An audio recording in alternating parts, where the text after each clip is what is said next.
সবে ভোরের আলো ফুটেছে। সারা রাত ধরে ছুটে চলেছে ট্রেনটা। থ্রি টায়ার কুপেটাতে অন্য সহযাত্রীরা কম্বল মুড়ি দিয়ে এখনো শুয়ে আছে। নীলাভর অবশ্য ঘুম ভেঙে গেছে অনেক আগে। নামতে হবে তাকে। জানলার বাইরে তাকিয়েছিল নীলাভ। ভোরের আলো ধীরে ধীরে ছড়িয়ে পড়ছে বাইরের পৃথিবীতে। যতদূর চোখ যায় ফাঁকা জমি, মাঝে মাঝে চোখে পড়ছে ছোট ছোট টিলা, কোথাও কোথাও একলা দাঁড়িয়ে থাকা কোনো গাছ। এই ট্রেন মধুপুর যাবে। নীলাভ অবশ্য মধুপুর যাবে না, তার আগে একটা ছোট হল্ট স্টেশনে নামবে। কর্ড লাইন ধরে একটু ঘুরপথে মধুপুর যায় এই ট্রেন। এই লাইনে সেই হল্ট স্টেশনটা। যে জায়গাতে নীলাভ যাচ্ছে সেই জায়গাতে এর আগে সে কোনোদিন যায়নি, হয়তো কোনোদিন যেতও না যদি না সেদিন পরিতোষের কাছ থেকে ব্যাপারটা শুনত। নীলাভ একজন ইলাস্ট্রেটর, ছবি আঁকিয়ে বিভিন্ন বই পত্রপত্রিকায় ছবি আঁকার কাজ করে। ফি হপ্তায় প্রতি শনিবার বই পাড়া অর্থাৎ কলেজ স্ট্রিটে এক প্রকাশকের ঘরে নীলাভ পরিতোষের মতো কয়েকজন ছবি আঁকিয়ে আড্ডা জমায়। সেখানেই মাসখানেক আগে আড্ডার মধ্যে হঠাৎই পরিতোষ বলেছিল, কদিন আগে মধুপুর গিয়েছিলাম একটা আর্ট এক্সিবিশনে।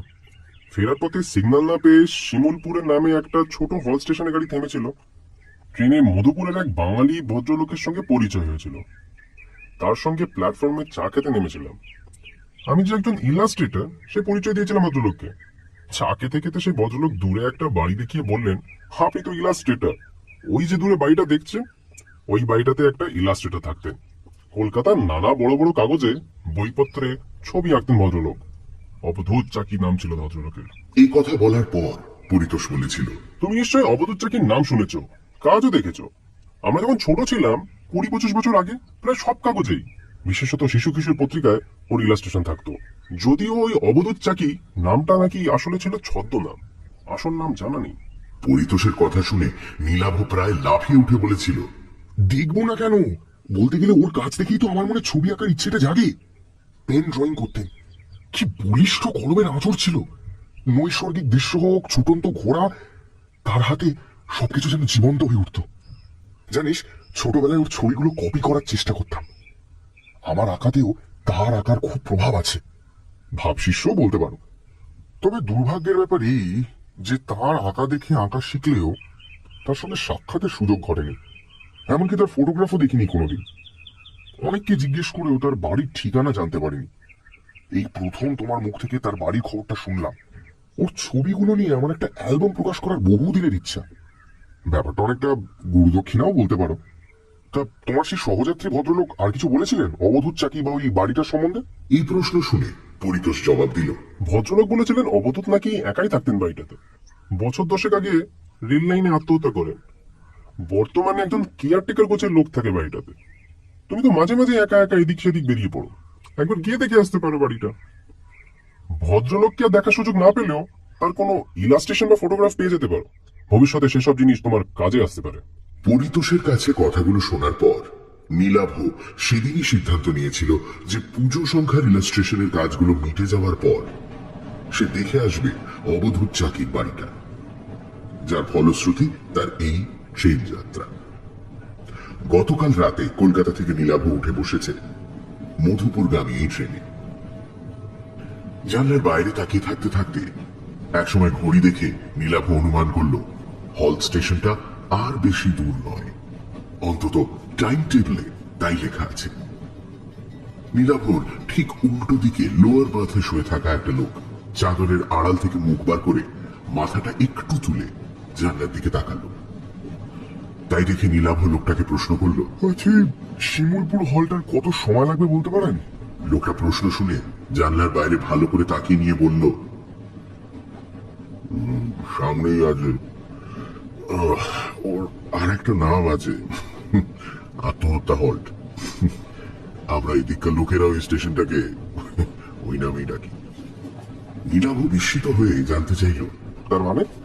লোকটা জবাব দিল, ফাঁকা স্টেশন তো, অনেকেই হল স্টেশনটাকে আত্মহত্যার জন্য বেছে নেয়। এমন ঘটনা বেশ কয়েকটা ঘটেওছে ওখানে, তাই ওই নাম হয়ে গেছে স্টেশনটা। কথাগুলো বলে আবার চাদর মুড়ি দিয়ে শুয়ে পড়ল লোকটা। তার কথা শুনে নীলাভর মনে পড়ে গেল পরিতোষের জানানো কথাটা। অবধূত চাকিও আত্মহত্যা করেছিল। কিছুক্ষণের মধ্যেই ট্রেনের গতি কমে এলো। ব্যাগ কাঁধে নিয়ে নীলাভ এগোলো দরজার দিকে। নীলাভ নেমে পড়ল প্ল্যাটফর্মে। অন্য কোনো লোক গাড়ি থেকে নামল না। প্ল্যাটফর্মে পা রেখেই স্টেশনের এক প্রান্তে বিরাট এক শিমুল গাছ নীলাভ নজরে পড়ল। হয়তোবা ওই গাছটার জন্যই এই জায়গার নাম শিমুলপুর, মনে মনে ভাবল নীলাভ। ঠিক সেই সময় উল্টো দিক থেকে একটা গাড়ি এসে থামলো প্ল্যাটফর্মের অন্য পাশে। দুজন মাত্র লোক নামলো সে ট্রেন থেকে। ভোরবেলা সারাদিনে একবার মাত্র একই সময় আপ ডাউন দুটো গাড়ি একই সময় ওখানে এসে থামে। বেশ কয়েক জোড়া এক্সপ্রেস ট্রেন এই লাইনে চললেও তারা এখানে থামে না। দুটো ট্রেনই আধ মিনিটের জন্য প্ল্যাটফর্মে থেমে পরপর হুইসেল বাজিয়ে প্ল্যাটফর্ম ছেড়ে চলে গেল। ফিরতি ট্রেনটা পরদিন এ সময় এখান থেকেই ধরবে নীলাভ। আজ রাতে মাথা গোঁজার মতো একটা আস্তানা খোঁজার দরকার নীলাভর। অন্য ট্রেন থেকে যে দুজন লোক নামলো তাদের দেখে নীলাভর স্থানীয় মানুষ বলেই মনে হচ্ছে। নিজেদের মধ্যে কথা বলতে বলতে নীলাভর দিকেই আসছিল তারা। নীলাভ তাদের উদ্দেশ্যে বলল, আচ্ছা, এখানে কাছাকাছি কি থাকার জন্য কোনো হোটেল বা ধর্মশালা কিছু আছে? প্রশ্ন শুনে একজন মৃদু থমকে দাঁড়িয়ে জবাব দিলেন, না, এখানে কোনো হোটেল ফোটেল হবে না। তারপর নীলাভর প্রতি কোনো আগ্রহ না দেখিয়ে নিজেদের মধ্যে কথা বলতে বলতে এগিয়ে গেলেন। কিছুক্ষণের মধ্যেই প্ল্যাটফর্মে একলা দাঁড়িয়ে রইল নীলাভ। একজনও লোক নেই প্ল্যাটফর্মে বা তার বাইরে, এমনকি কোনো চেকার বা রেল কর্মচারীও নয়। টিকিট কাউন্টারের মতো একটা ঘর আছে বটে, তবে সেটা বাইরে থেকে তালাবন্ধ। ভালো করে প্ল্যাটফর্মের বাইরে তাকাতেই বেশ কিছুটা দূরে একটা বাড়ি চোখে পড়ল তার। সামনেই দুর্গাপুজো। রেল লাইনের গায়ে আর দুপাশে জায়গায় জায়গায় কাশফুলের ঝাড়। তার মধ্যে দিয়ে একটা পায়ে চলা পথ এগিয়ে গেছে বাড়িটার দিকে। আরো একটা শিমুল গাছ আছে সেদিকে। নিশ্চয়ই ওই বাড়িটা অবধূত চাকিরই হবে, কারণ পরিতোষও প্ল্যাটফর্মে দাঁড়িয়ে বাড়িটা দেখতে পেয়েছিল। ও বাড়িটা ছাড়া অন্য কোনো ঘর বাড়িও চোখে পড়ছে না। তাহলে আগে ওখানেই যাওয়া হোক। একথা ভেবে নিয়ে নীলাভ প্ল্যাটফর্মের ঢাল বেয়ে নেমে বাড়িটার দিকে যাওয়ার পথ ধরল। বেশ কয়েকটা বাঁক নিয়ে পায়ে চলা পথটা বাড়িটার দিকে গেছে। কিছুটা এগোবার পরে একটা ছোট নালা চোখে পড়ল একটা বাঁক পেরিয়ে। তীর তীর করে জল বইছে তাতে। মাত্র হাত দশেক চওড়া হবে সেটা।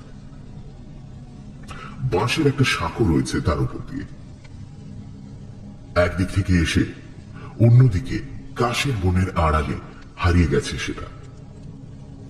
আরো কিছুটা এগিয়ে অন্য একটা বাঁকের মুখে শিমুল গাছের কাছে উপস্থিত হলো নীলাভ। সেখান থেকে বাড়িটা খুব কাছে। নীলাভ বাড়িটার দিকে তাকিয়ে বুঝতে পারল সেটা আসলে বাড়ির পেছন দিক। পথটা গিয়ে বাড়িটার সামনে দুভাগে ভাগ হয়েছে। একটা পথ গিয়ে থেমেছে বাড়ির পেছনে একটা দরজার সামনে। অন্য পথটা বাড়িটাকে বেড় দিয়ে সম্ভবত তার সদর দরজাতে গিয়ে পৌঁছেছে। নীলাভ ঠিকই অনুমান করেছিল। বাড়িটার কাছে গিয়ে সে দ্বিতীয় পথটা ধরে পৌঁছে গেল বাড়িটার সামনের অংশে।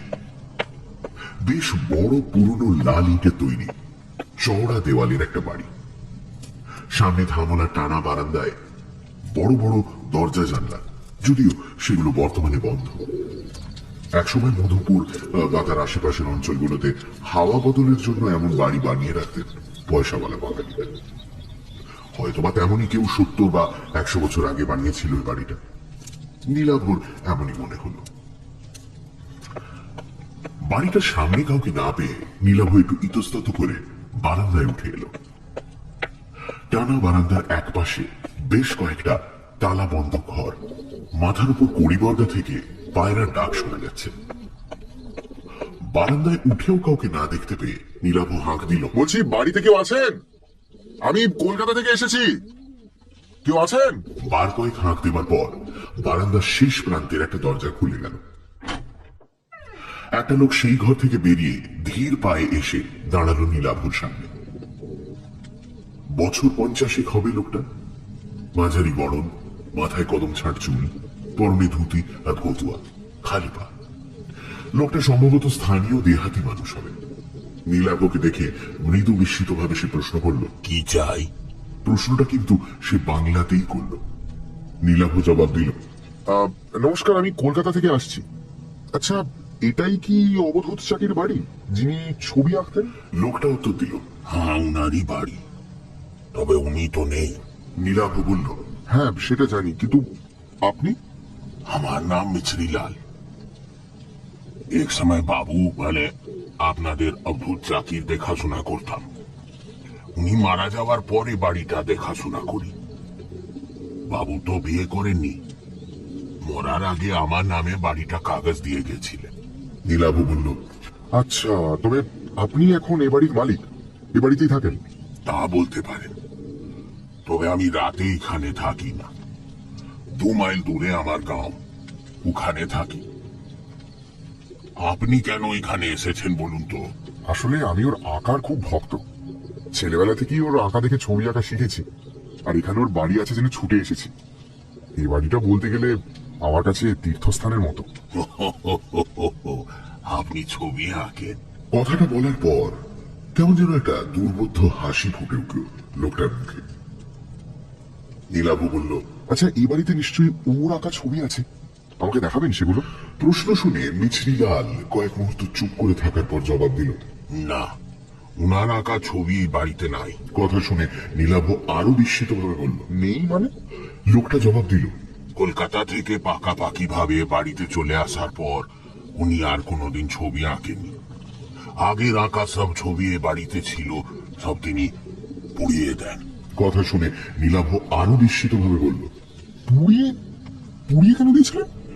মিছরিলাল প্রশ্ন শুনে যেন মৃদু রুষ্ট ভাবেই বলল, ওসব কথা জেনে কাজ নেই, আর কিছু বলবেন? নীলাভ মৃদু বিমর্ষ ভাবে বলল, আচ্ছা, ওর কোনো ফটোগ্রাফ আছে এই বাড়িতে? আপনি তো ওর দেখাশোনা করতেন, যদি ওর সম্বন্ধে কিছু বলেন আমাকে। না, বাবুর কোনো ফটোগ্রাফও নেই এ বাড়িতে, কোনোদিন ছিল না। বাবু ভালো লোক ছিলেন, আর কিছু বলার নেই আমার। মিছরিলালের কথা ও বাচনভঙ্গি দেখে নীলাভ বুঝতে পারল লোকটা এই ব্যাপারে তার সঙ্গে বিশেষ কথা বলতে চায় না। নীলাভ বেশ আশাহত হলো তার ব্যবহারে। তবু সে অবধূত চাকির সম্বন্ধে শেষ প্রশ্নটা করল। ওর আসল নাম কি ছিল যদি বলেন? মিছরিলাল এবারও তাকে নিরাশ করে বলল, সে নাম আমি জানি না, আপনি এখন আসেন। না, এরপর আর এ বাড়িতে থাকা যায় না। আশাভঙ্গ হয়েছে নীলাভ। কলকাতা থেকে এতদূর ছুটে আসাটাই বলতে গেলে ব্যর্থ হল তার। শুধু বাড়িটাতেই যা পা রাখতে পারল সে। তবে আজ আর তার কলকাতায় ফেরার উপায় নেই।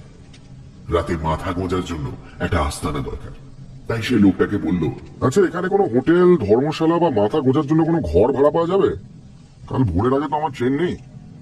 এই বাড়িটা দেখার জন্য আর অবধূত চাকির সম্বন্ধে জানার জন্যই কলকাতা থেকে ছুটে এসেছিলাম। এই জায়গা বা এখানে কাউকে চিনি না আমি। লোকটা বলল, না, এখানে কোনো হোটেল বা ধর্মশালা নেই। আমি যেখানে থাকি ও গাঁও এখান থেকে 3 মাইল দূরে, ওখানে কেউ ঘর ভাড়া দেয় না। প্ল্যাটফর্মে চলে যান।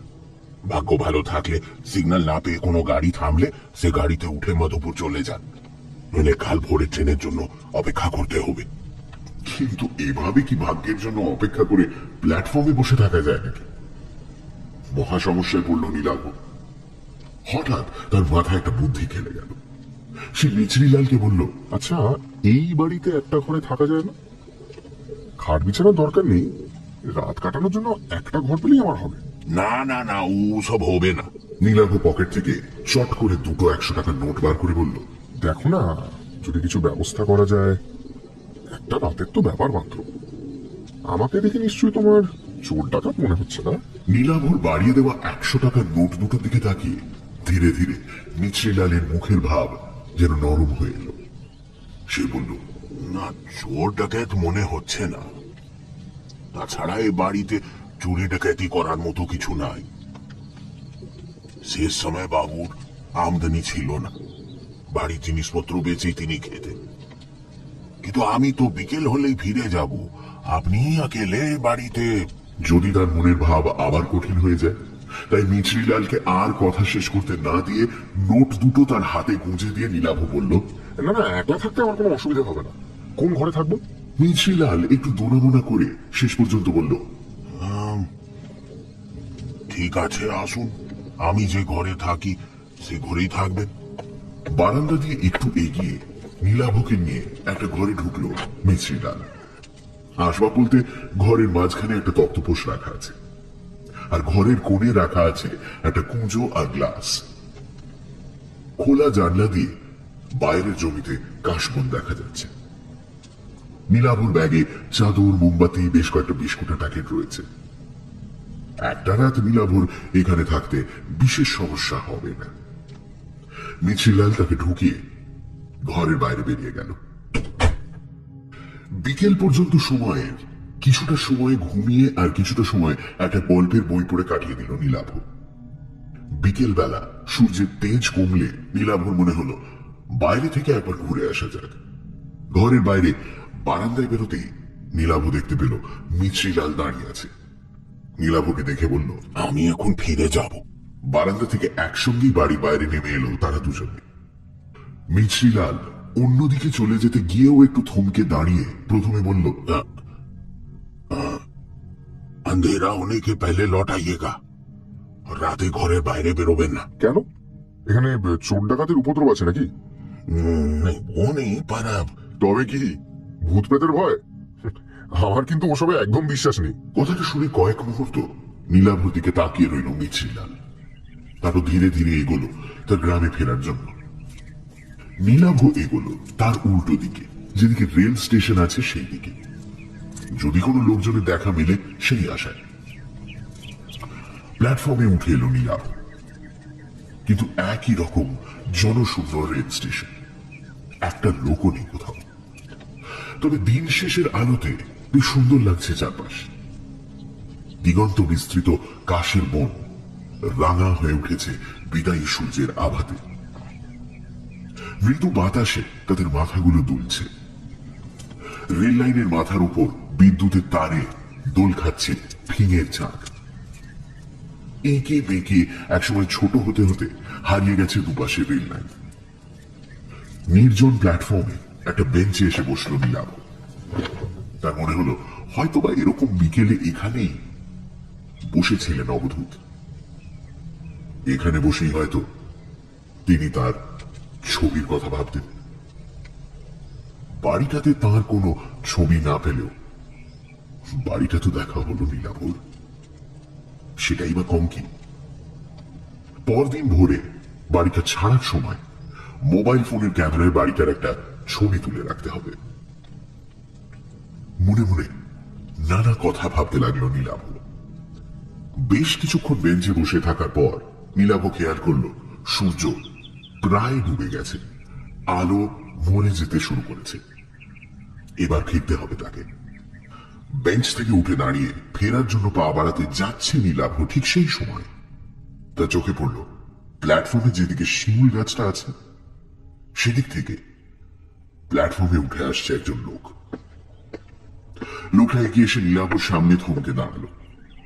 তার পরনে ধুতি পাঞ্জাবি, চোখে কালো ফ্রেমের চশমা, ফর্সা গোলগাল চেহারা। বয়স মনে হয় 60 পেরিয়ে গেছে। মাথার চুলে পাক ধরেছে। লোকটা প্রথমে হিন্দিতে জানতে চাইল, आप क्या यहाँ ट्रेन पकड़ने आए हैं? पर इतनी रात को तो यहाँ कोई ट्रेन नहीं आती। নীলাভ তার ভাঙা ভাঙা হিন্দিতেই জবাব দিল, नहीं नहीं, यहाँ एक जगह है ना, वो वहाँ मैंने रुका था। आई नो कि এখন ট্রেন নেই, তো এই বিকেলবেলা থোড়া ঘুমনে। নীলাভর অপটু হিন্দি আর তার মধ্যে বাংলা টান দেখে সম্ভবত ভদ্রলোক বুঝতে পারলেন নীলাভ বাঙালি। মৃদু হেসে বললেন, বাঙালি মনে হচ্ছে, আরে আমিও তো বাঙালি। তার কথা শুনে নীলাভ হেসে ফেলে বলল, আরে দূর মশাই, হিন্দি কি কেউ সাদা বলে নাকি? বাঙালি, কলকাতা থেকে আজই এসেছি, আবার কাল ভোরের ট্রেনেই ফিরে যাব।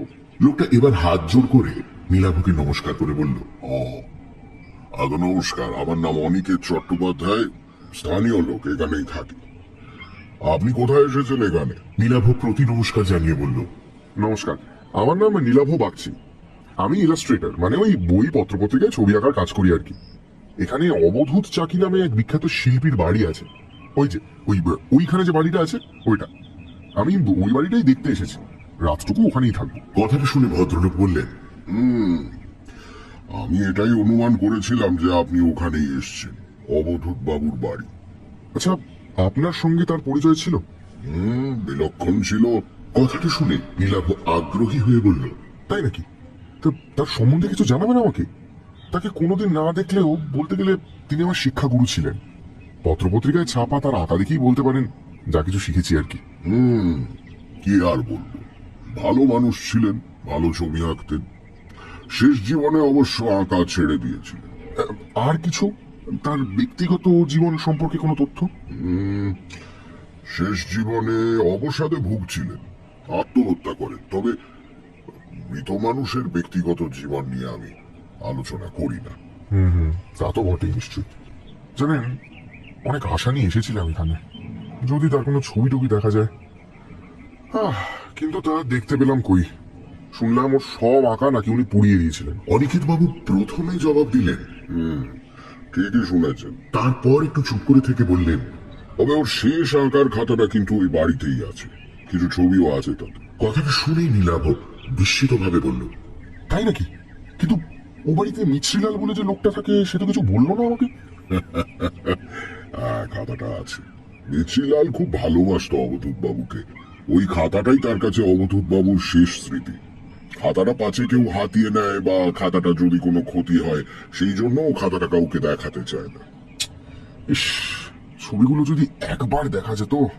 ভদ্রলোক কয়েক মুহূর্ত স্থির দৃষ্টিতে নীলাভর দিকে তাকিয়ে থেকে বললেন, আপনি ছবির খাতাটা সত্যি দেখতে চান? তাহলে সে ব্যবস্থা আমি করতে পারি। নীলাভ বলে উঠল, হ্যাঁ, অবশ্যই দেখতে চাই। আপনি আপনি ব্যবস্থা করবেন? তার আঁকা দেখার জন্য যখন আপনি এত দূর ছুটে এসেছেন, তখন সে সাহায্য আমি না হয় করব। ও বাড়ির কোন ঘরে কোথায় খাতাটা রাখা আছে আমি জানি। আপনি বাড়ি ফিরে যান, রাতে আমি ওই বাড়ি যাচ্ছি, জেগে থাকবেন। আমি যে কিভাবে আপনাকে ধন্যবাদ জানাবো আমি ঠিক। কথাটা শুনে ভদ্রলোক হেসে বললেন, আগে ছবিগুলো দেখুন, তারপর ধন্যবাদ দেবেন। আমি এখন আসি, রাতে দেখা হচ্ছে। হ্যাঁ, গুড নাইট। এই বলে ভদ্রলোক প্ল্যাটফর্মের অন্যদিকে হাঁটতে শুরু করলেন। সন্ধে নামতে শুরু করেছে। নীলাভ এবার প্ল্যাটফর্ম ছেড়ে এগোলো বাড়িটাতে ফেরার জন্য। সে যখন ঘরটাতে ফিরে এলো, ঠিক তখন বাইরে ঝুপ করে অন্ধকার নামল। ঘরে ঢুকে মোমবাতি জ্বালিয়ে বসলো নীলাভ।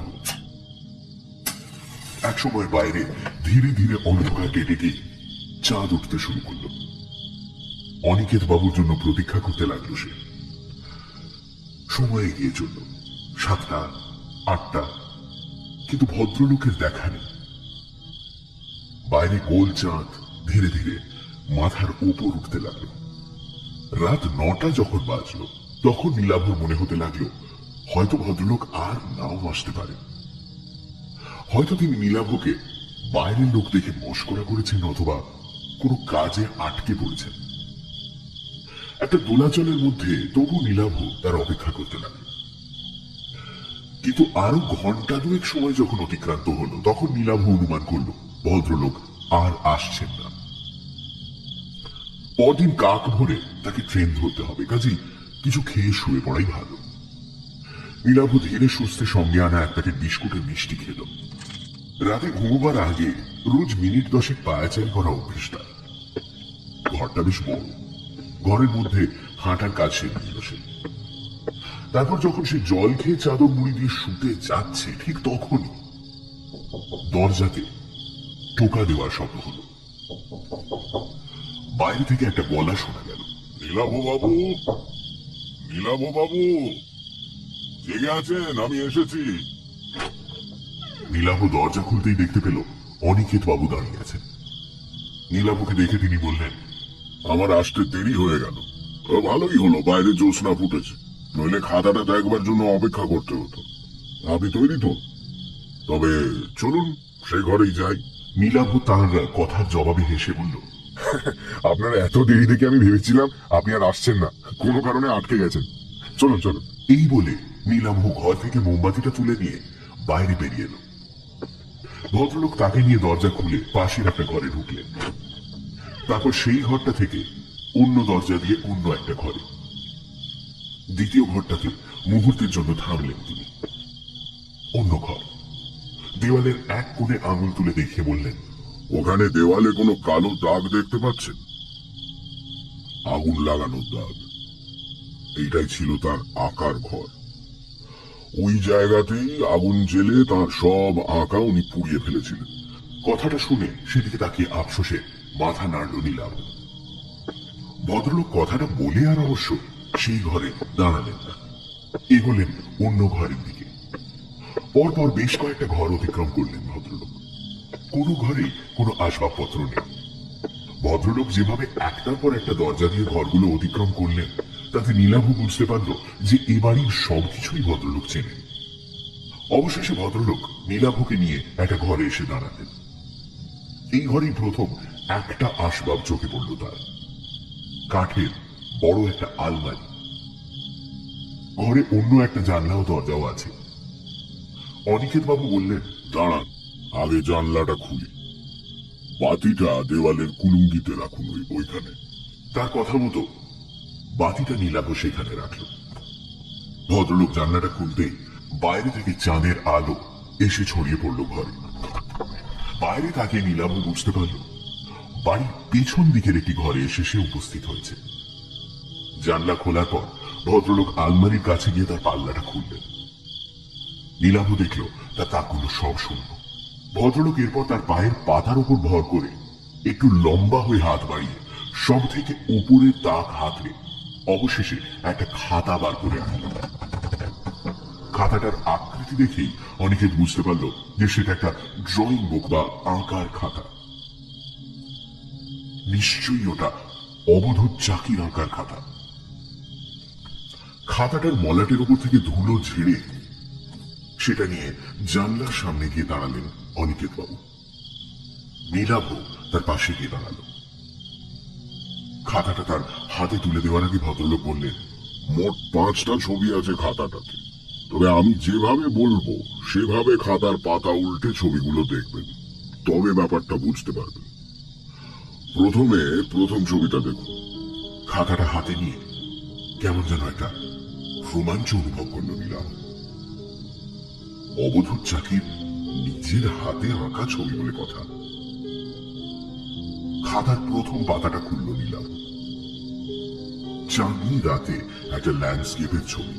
আরে এই তো ছবির নিচে এক কোণে অবধূত চাকির নামের আত্মক্ষর এ আর সি, যেমন থাকতো অবধূত চাকির আঁকা সব ছবিতে।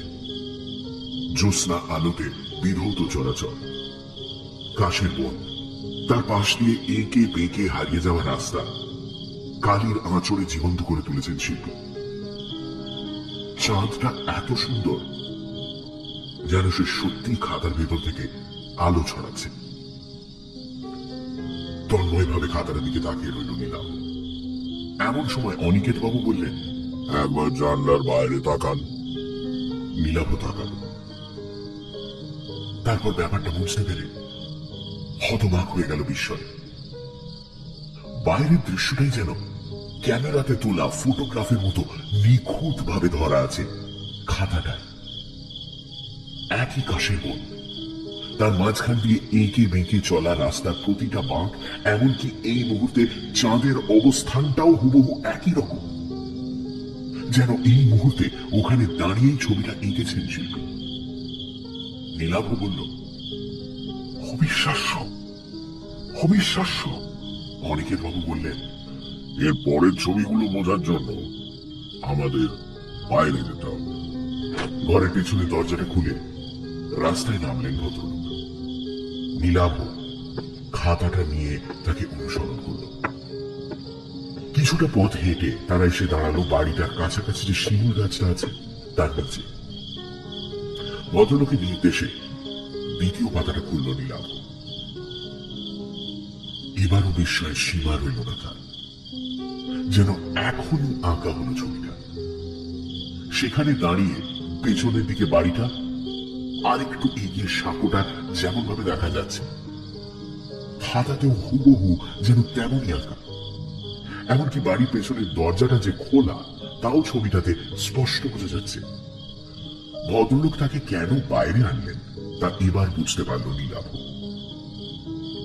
শিমুল গাছের তলা ছেড়ে তারা এরপর এগোলো সামনের দিকে। এসে থামল সাঁকোটার উপর। তৃতীয় পাতার ছবিটার সাথে এই জায়গার হুবহু মিল। বাড়িটা অনেক দূরে সরে গেছে। রেল লাইনের দিকটা কিছুটা চোখে পড়ছে এবার। অনিকেত বাবু বললেন, চাঁদের অবস্থানটা খেয়াল করুন। আমাদের এগোবার কারণে আমাদের কাছে চাঁদের অবস্থান যেমন বদলাচ্ছে, ছবিতেও কিন্তু তেমনই বদলাচ্ছে। নীলাভ বুঝতে পারল ভদ্রলোকের কথাগুলো 100% সত্যি। কিন্তু এই মুহূর্তে এখানে দাঁড়িয়ে কেউ যদি ছবিটা না আঁকে তবে তা কিভাবে সম্ভব? অনিকেত বাবু যেন মৃদু হাসলেন। ছবির অন্য পাতা দুটো দেখার আকর্ষণে নীলাভ আবার অনুসরণ করল তাকে। তারা এরপর যে জায়গায় এসে দাঁড়ালো সেখান থেকে প্ল্যাটফর্ম আর রেল লাইন স্পষ্ট দেখা যাচ্ছে। অনেক পেছনে দেখা যাচ্ছে ফেলে আসা বাড়িটা। চতুর্থ ছবিটাতে তেমনি আঁকা রয়েছে, যেন সময়ের সাথে সাথে খাতার পাতায় ছবি এঁকে চলেছে কেউ। নীলাভর বিস্ময়ের সীমা নেই বুঝতে পেরে অনিকেত বাবু এবার স্পষ্ট হেসে বললেন, এই খাতার শেষ ছবিটাই আসল ছবি। সেটা দেখলে বুঝতে পারবেন ছবি কতটা জীবন্ত হয়ে উঠতে পারে। কত বড় শিল্পী ছিলেন অবধূত। এই বলে তিনি এগোলেন রেল লাইনের দিকে। শেষ ছবিটা দেখার অমোঘ আকর্ষণে মন্ত্রমুগ্ধের মতো তার পেছনে হাঁটতে লাগলো নীলাভ। রেল লাইনে উঠে এলো তারা। অনিকেত বাবু বেশ কিছুটা দূরে রেল লাইনের গায়ে একটা ইলেকট্রিক পোস্ট দেখিয়ে দিয়ে বললেন, রেল লাইনের মধ্যে দিয়ে হাঁটতে হাঁটতে সোজা ওই পোস্টের সামনে গিয়ে লাইনের মাঝখানে দাঁড়িয়ে খাতাটা খুলবেন। তিনি যে কত বড় শিল্পী ছিলেন তবে তা বুঝতে পারবেন। আর এই শিল্পীকেই একসময় অন্যের ছবি চুরি করার, কপি করার জন্য অপমান করেছিল একদল লোক। অবধূত চাকির কারো ছবি কপি করার প্রয়োজন হতো না। নীলাভ বিস্মিত হয়ে ভদ্রলোকের শেষ কথাগুলো শুনল। এরপর তিনি বললেন, যান, ওই জায়গাতে গিয়ে শেষ ছবিটা দেখে আসুন। রেল লাইনের পাথরের ওপর দিয়ে আমার হাঁটতে অসুবিধা হয়, নইলে সঙ্গে যেতাম। নীলাভ একটা তীব্র আকর্ষণ অনুভব করছে শেষ ছবিটা দেখার জন্য। কি আছে সেই ছবিতে? ভদ্রলোকের কথা মতো নীলাভ খাতাটা নিয়ে এগোলো রেল লাইনের মধ্যে দিয়ে। নির্দিষ্ট জায়গাতে গিয়ে নীলাভ দুটো লাইনের মাঝখানে দাঁড়িয়ে খাতাটা খুলল। তার সামনে দিয়ে যেভাবে রেল লাইনটা চলে গেছে সেইভাবেই খাতায় আঁকা হয়েছে, যেন এই জায়গায় দাঁড়িয়েই ছবিটা আঁকা। ছবিতে আঁকা আছে দূর থেকে একটা ট্রেন যেন সামনের দিকে এগিয়ে আসছে। রেল লাইনে ছড়িয়ে পড়েছে তার আলো। কয়েক মুহূর্ত সেই ছবিটার দিকে তাকিয়ে থাকার পর নীলাভর মনে হতে লাগলো ছবির ট্রেনটা যেন ক্রমশ এগিয়ে আসছে। তার আলো যেন ক্রমশ বড় উজ্জ্বল হতে শুরু করেছে। আলোয় ভরে যাচ্ছে খাতাটা। ট্রেনটা যেন খাতা ফুঁড়ে বাইরে বেরিয়ে আসতে চলেছে। আর এরপরে রেলগাড়ির প্রচন্ড ঝমঝম শব্দ শুনে সমুদ্রের সামনে তাকাতেই নীলাভ দেখতে পেল তার সামনে এসে পড়েছে একটা ট্রেন। হাত কুড়ি মতন ব্যবধান। ট্রেনের উজ্জ্বল আলোতে চোখ ধাঁধিয়ে গেল তার। আর তার পর মুহূর্তে এক ঝটকায় কে যেন তার হাত টেনে লাইনের বাইরে তাকে ছিটকে ফেলল। মুহূর্তের জন্য মৃত্যুকে ফাঁকি দিল নীলাভ। নীলাভর সামনে দিয়ে দুরন্ত গতিতে ছুটে বেরিয়ে যাচ্ছে সাক্ষাৎ মৃত্যু। মাঝরাতে এক্সপ্রেস ট্রেন। যে হাতটা নীলাভকে মৃত্যুর মুখ থেকে বাঁচালো, সেই হাতটাই আবার নীলাভকে টেনে দাঁড় করালো। মিছরিলালের হাত। মিছরিলাল দাঁড়িয়ে আছে তার পাশে। মৃত্যুর মুখ থেকে সদ্য ফিরে আসা নীলাভ হতভম্ব। নীলাভদের সামনে দিয়ে ট্রেনটা দ্রুত গতিতে সরে যাবার পরে সে দেখতে পেল লাইনের ওপাশে দাঁড়িয়ে আছেন অনিকেত বাবু। নীলাভকে জীবন্ত দেখে তার চোখে মুখে যেন ফুটে উঠেছে বিস্ময় মিশ্রিত ঘৃণার ভাব। রেল লাইনের পাশেই পড়েছিল আঁকার খাতাটা। মিছরিলাল সেটা মাটি থেকে কুড়িয়ে নিতেই রেল লাইনের ওপাশ থেকে ভদ্রলোক বললেন, মিছরিলাল, খাতাটা আমায় ফেরত দাও। মিছরিলাল জবাব দিল, না, এ খাতা আমি দিব না বাবু। প্রতিশোধ নেওয়া তো অনেক হলো, এ কাজ আমি করতে দিব না আপনাকে। অনিকেত বাবু এবার কাতর স্বরে বলে উঠলেন, না না, তুমি খাতাটা আমায় দাও, তুমি খাতাটা আমায় দাও। তুমি জানো না এই শহরের মানুষগুলো আমায় কত অপমান করেছে। উল্টো দিক থেকে আর একটা এক্সপ্রেস ট্রেন আসছে। তার আলোতে আলোকিত হয়ে উঠেছে রেল লাইন। লাইনের দুপাশে দাঁড়ানো নীলাভ, মিছরিলাল আর অনিকেত বাবুকে দেখতে পেয়েই মনে হয় ঘন ঘন হুইসেল বাজাচ্ছে ট্রেনের চালক। অনিকেত বাবুর কথার জবাবে মিছরিলাল বলে উঠল, আমি সব জানি বাবু, সেজন্য দুঃখ আমার কম নয়, কিন্তু আর নেই। এই বলে সে এক অদ্ভুত কাণ্ড করে বসল। দু হাতে আঁকার খাতাটা সে ছিঁড়তে শুরু করল। আর তাই দেখে করুণ আর্তনাদ করে উঠলেন অনিকেত বাবু। না, না,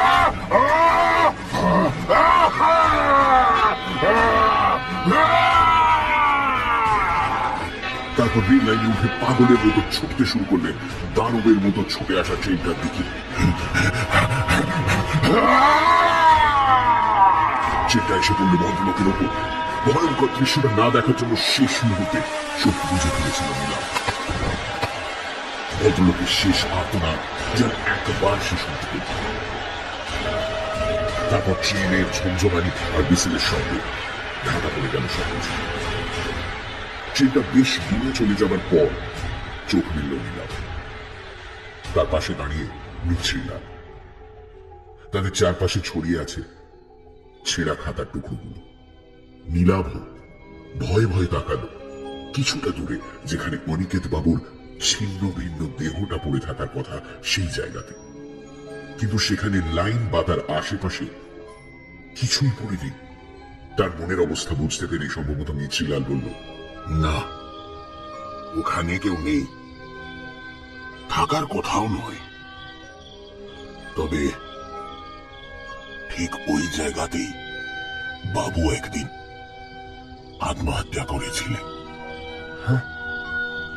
তার মানে আমার সঙ্গে আপনি এবার বাড়িটাতে ফিরে চলুন, ওখানে গিয়ে সব বলছি আমি আপনাকে। নীলাভর মাথার ভেতর যেন সব তালগোল পাকিয়ে যাচ্ছে। মিছরিলালের পেছনে টলতে টলতে সেইগুলো বাড়িটার দিকে। বাড়ি ফিরে সেই পেছনের ঘরটাতেই বসলো তারা। বড় মোমবাতিটা তখনও জ্বলছে। ঘরটাতে ঢুকে ধাতস্থ হতে বেশ অনেকটা সময় নিল নীলাভ। মিছরিলাল বাড়ির ভেতরে কোথা থেকে যেন জল এনে খাওয়ালো নীলাভকে। মোমবাতির আলোতে বিষণ্ণ মিছরিলালের মুখ।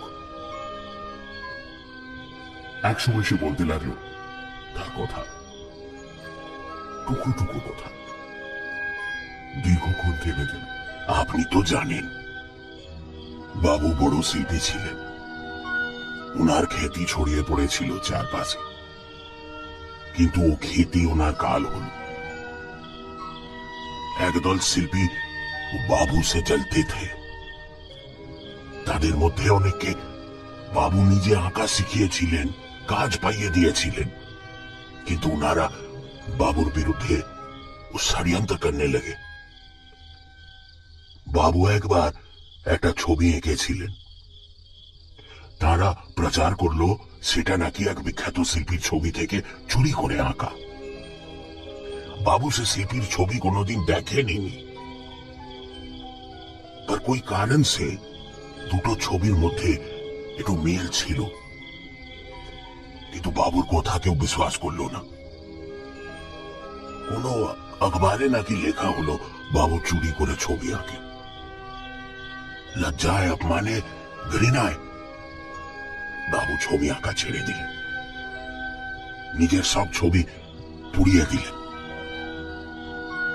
আর তার মধ্যে প্রচন্ড একটা আক্রোশ তৈরি হলো শহরের মানুষের বিরুদ্ধে, বিশেষ করে যারা ছবি আঁকেন তাদের বিরুদ্ধে। আত্মহত্যা করার আগে শেষ ওই খাতাটায় ছবি এঁকেছিলেন। আমাকে বলেছিলেন আমি কত বড় শিল্পী ছিলাম, তাই খাতাটা ও ভবিষ্যমে বুঝিয়ে দিবে। এই বলে বাবু চলে গেলেন। শেষ ছবিটা আঁকার পর দিনই তিনি রেল লাইনে আত্মহত্যা করলেন। আমার কথা সেদিন বুঝতে পারিনি, বাদ মে বুঝেছিলাম। এই খাতাটা অনেককে টেনে নিয়ে গেছে মৃত্যুর দিকে। লোকে ভাবে ব্যাপারটা আত্মহত্যা, কিন্তু আসল ব্যাপারটা তার নয়। আমি গরিব মানুষ, আপনি টাকাটা দেখাতে আমি লোভে পড়ে গেছিলাম, কিন্তু মনের মধ্যে একটা সন্দেহ ছিল। তাই মাঝরাতে আবার বাড়িতে ফিরে এলাম, দেখলাম আপনি নেই। কি হতে পারে তা অনুমান করে আমি পৌঁছে গিয়েছিলাম রেল লাইনে দাঁড়ে। अगर मैं आज वहां ना होता तो তবে তবে ওই অনিকেত বাবু। উনি বাবু। হ্যাঁ, নীলাভ এবার খেয়াল করল অনিকেত চট্টোপাধ্যায় আর অবধূত চাকি, তাদের নামের আদ্যক্ষর একই, AC। সেজন্যই নিশ্চয়ই আদ্যক্ষরে মিল থাকা ছদ্মনাম নিয়েছিলেন তিনি। ছবি নিচে স্বাক্ষর করতেন AC লিখে। মিছিলাল বলল, ঘটনাগুলো ঘটার পর কিন্তু খাতাটা আবার এই আলমারির তাকে अपने आप से ফিরে আসতো। অনেকবার ভেবেছি খাতাটা নষ্ট করে দেব, কিন্তু পারিনি। বাবুর শেষ আঁকা, শেষ স্মৃতি। लेकिन आज আমি এই কাজ করলাম, नहीं तो এই খাতা আর অনেক মানুষকে টেনে নিয়ে যাবে রেল লাইনে।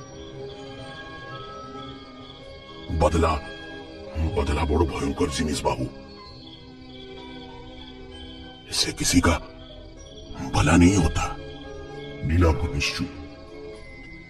মোমবাতিটা এবার শেষ হয়ে এসেছে। নিভে যাওয়ার আগে আলোর শিখাটা কাঁপছে।